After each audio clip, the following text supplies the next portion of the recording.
trabalhou na feira para comprar seu pão. E nem um bom menino que vendeu limão e trabalhou na feira para comprar seu pão. E nem aprendia as maldades que essa vida tem.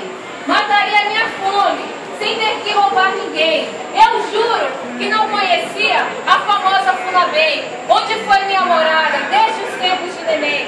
É ruim acordar de madrugada para vender bala no trem. Se eu pudesse, eu dava um toque em meu destino. E hoje eu seria alguém. É ruim acordar de madrugada para vender bala no trem. Se eu pudesse, eu tocava em meu destino. E hoje eu seria alguém.